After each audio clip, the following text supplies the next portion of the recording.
welcome back. In this video, I'm going to show you how to make this really fast and really simple Valentine's Day wreath. But you can switch it out for whatever colors and whatever type of ribbon you like for any season and any holiday. Stay tuned, I'll show you how to make it. Hey y'all, it has been a hot minute since I have filmed. And if you follow me on Facebook and Instagram, y'all know why. Just know that I cannot really go into details at this moment. No, I'm not releasing names or anything else other than what you can read about in the story that I'm going to tell you about. But if you look in the description box and look in the comments, I'm going to have a pinned comment. It's going to have a link to something. You can go and you can read about what I'm going through over there. Just know it's been traumatic for not only me, but also my children. So I might not be my usual happy, peppy self in this video. I'm sorry, just give me some time to get through this, okay? But what we're using today for this is a 14-inch Grapevine Wreath. Now, I got this at Hobby Lobby. If you don't like Hobby Lobby, don't shop there. Oh, this is metal right here. It's attached by a little metal ring. I thought I could just cut it with my scissors. Apparently not. But I'm going to use my trusty wire cutters here to try to get that off. Why did they put it on so daggone tight? Why can't they just use one of them little plastic things? There we go. No match for me. But you can get these at Michael's, Walmart, pretty much anywhere that carries wreath making supplies. I also got these pip berry sprays. These came from Hobby Lobby, but you use whatever color that you want. So these look pretty thick. And you know what I think I want to do is kind of cut them apart. And I'm going to pull it apart. You see it like this paper tape is wrapped around the bottom here. Kind of pull it like that so that when you cut it, you don't risk, everything just kind of falling apart here. So I'm just going to pull it apart like so. Oh, that's held together by some plastic. Because I just don't think it looks good if you just lay it on there like that.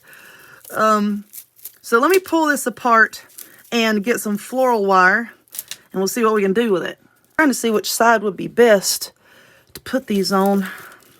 Let's just go with this. All right, so I got this floral wire here. I wanted to use silver, but I don't have any silver. So I just got this at Hobby Lobby. You see that floral wire. And once again, Walmart, Michael's, and all places like that carry it. So now what I want to do is I want to place these, and these don't really bend as well as some of the other kinds that I've gotten. So I want to just kind of form it around. And this is going to take me a minute to do this because I got to bend it and then put it in place, bend it and put it in place. But just kind of spread it out a little bit like so and just kind of bring it down around because I'm going to be putting a bow on this. Let's see how I can get this. The good thing about the Grapevine Wreath is all these little thingies sticking up. You can just take your pip berries and you can wedge it down underneath all that to get it wherever you want. And I think these ends... Get my wire cutters. I think these ends here might be a little bit too long. I'm just trying to feel about where they're all taped together. And I think it ends right about there. All right, so now let's trim this one. And this wreath is very, very easy. So, it's not going to take me long at all to show you how to do it. So it's difficult for me to film right now. I've just been filming things in clips. And, when I can sit down and think about it. I think that would be okay. We can just bend this around. Okay. And now we're just going to take a piece of our wire over here. And if you can, you want to work it down. And y'all have seen me make Grapevine wreaths before. Just kind of work it down. See, I've got that right there.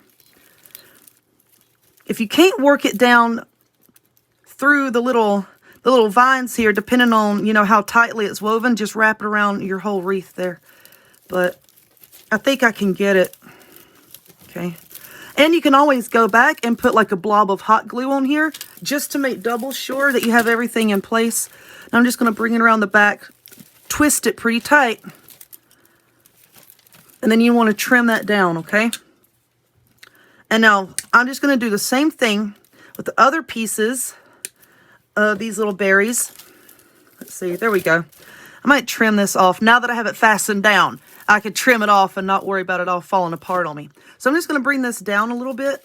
And then I'm going to put some coming back up this other side. But like I said, we need to leave room for a bow. So let me work on that and I'll be back. Okie dokie. So this is what I have so far. I like it. It's simple and rustic. I like that. So these little bundles right here, I used one whole bundle and then I cut like 2 of these little sections off of another one. So you're going to need 2 of these, depending on how full you want it, of course. So now I have this ribbon. I got this ribbon at Walmart. It's 2.5 inches wide, and you get 12 feet on the roll. The decorative ribbon here, and it was $4.98. Not too bad.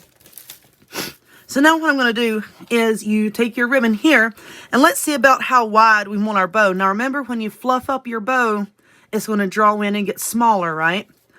So let's just decide about how wide we want it, and that looks good, because like I said, it's going to draw up a little bit.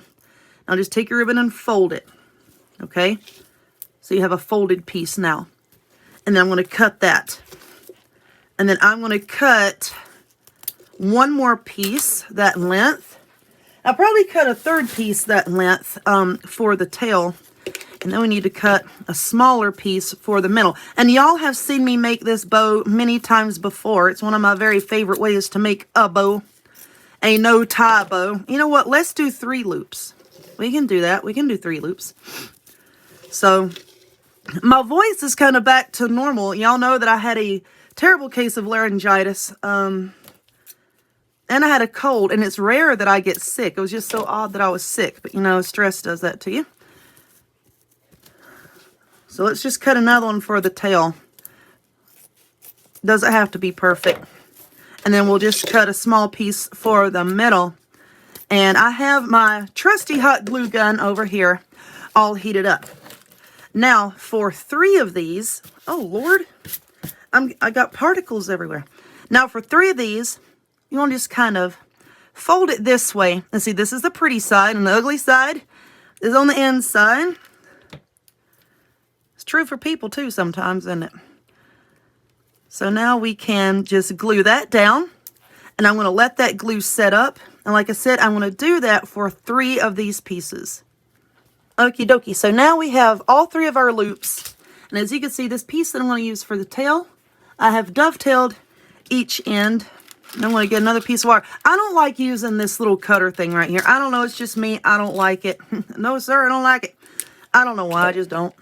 So I don't use it. So I'm just going to cut me a length of this wire here. And let's fold that in half. Like so. And lay that over here. Okay. So now we have all 3 of our loops. And this is where we put the glue. This is the seam. I want the seam on the back. Okay. You don't want it showing.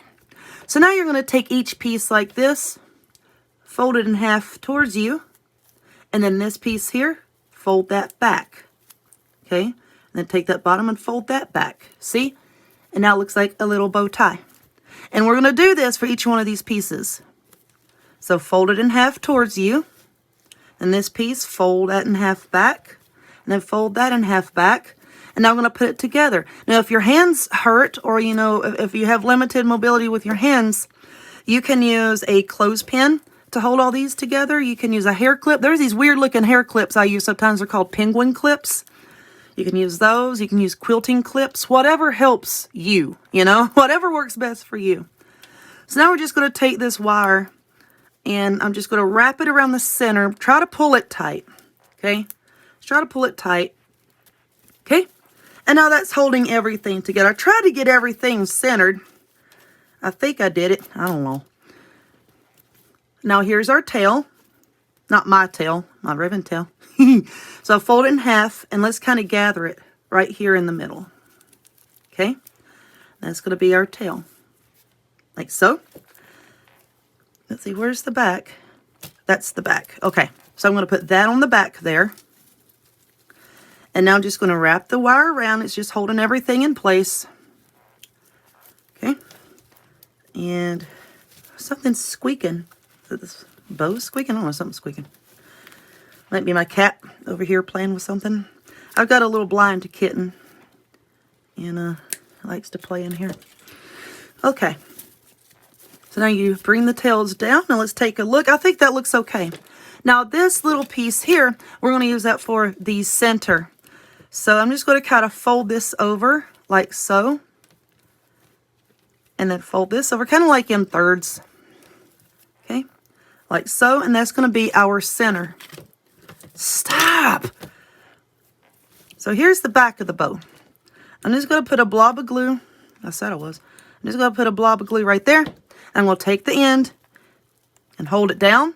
I'm just going to wrap it around and then glue the other end down. And of course, I'm going to have to trim it. But I'll just wrap it around and then glue it down, and that's going to be our bow. Okay, now let's talk about how to attach this bow. As you can see, before I wrapped it around and glued it down, I just took a length of that floral wire and I put it on the back there. So you could do that if you want. You know, you can glue your bow down however you want to attach it. I just did it this way. And now you can fluff up your bow if you want. I really don't mess with fluffing it up until I have it attached, because then, you know, it's going to be knocked around and get all cattywampus anyway. Don't rightly matter. So now, here is our wreath, and let's make sure that the thing's kind of going up and down like so. Let's place it where we want it, and then I'm just going to take the wire and I'm going to wrap it around like this. Flip it over, and then we're just going to give it a bunch of a good twist. You can weave it through the wreath if you want to. I'm just wrapping it completely around it, because even though this wire is green, you're not really going to see it. Just twist it around several times and then cut it. And all that's sticking up. You just want to press that down, kind of tuck it down if you can to make sure that no one gets stabbed with it. You know, cats, dogs, and feral children running around, they might grab it and stick themselves, and nobody wants that. So now you just fluff up the loops of your bow, and it will be done. And of course, you saw a picture of it at the beginning of the video. If you stick around, I'll try to have another good picture of it for you so that you can see it. Hang on a second. Work with me. Another use for nails. It makes it easier to fluff up your bows, right? Okay. Just twist it. Get your bow how you want it. And there we go. There is that one. Really, really super easy and really cute. Okay, so even though this video was short, I hope that you enjoyed it. Please understand my situation here. If you would, give this video a thumbs up. Click subscribe. Check me out on other forms of social media, links to all of which will be in the description box down below. And I will talk to y'all next time. Bye.